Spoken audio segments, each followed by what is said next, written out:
We're here with State Senator John Velis.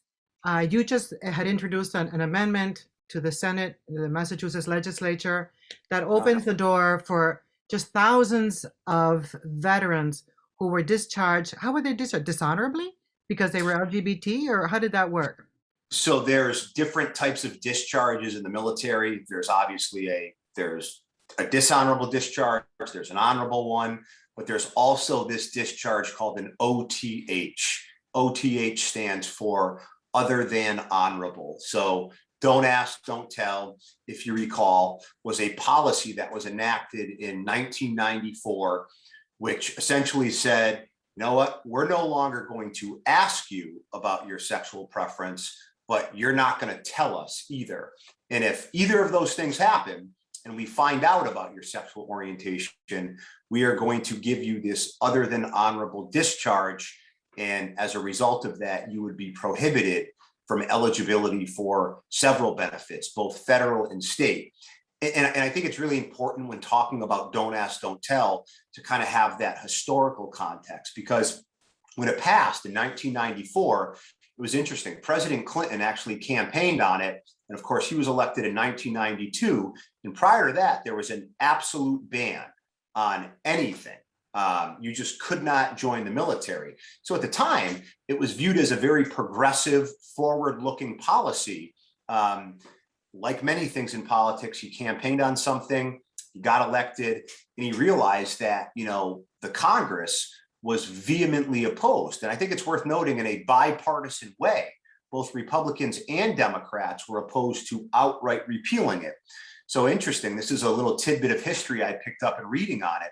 It was actually Colin Powell, of all people, that said to President Clinton, look, we don't have the numbers for an outright repeal. However, we think the compromise might be to just not ask people about it, to not ask. And that became really that conversation between Colin Powell, God rest his soul, and former President Clinton was really the beginning that led to don't ask, don't tell. Now, years later, we look at don't ask, don't tell and say, wow, this is morally unconscionable that somebody's sexual preference could get them booted from the military. And it is. But I just want to give, the viewers an accurate of, going back to 1994, a much less progressive time period.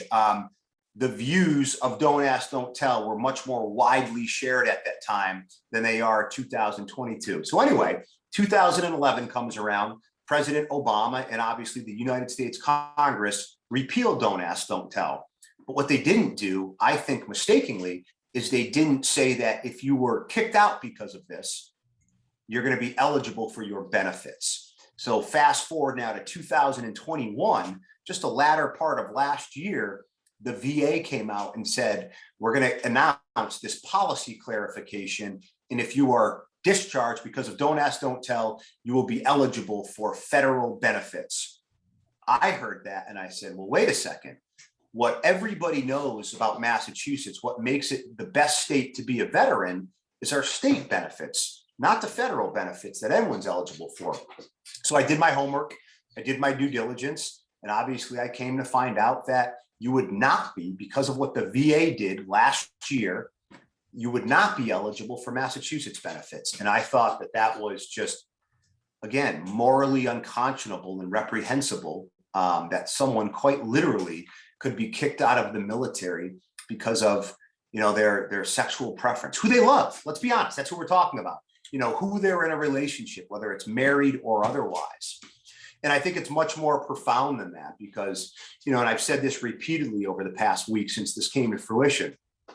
If you find one veteran or one service member for that matter, that tells you that they know of a single veteran, not two, a single veteran who was bleeding out on the battlefield, and that person cared about the sexual preference, who was trying to apply medical help to that person. Or if you find me one veteran, again, not two, one veteran who was in Iraq or Afghanistan, who found themselves in a firefight with the enemy, who cared about the sexual preference of the soldier or Marine or any other service member who is next to them, helping them stay alive. To me, it's just, you can raise your right hand and sign up to serve your country and potentially die.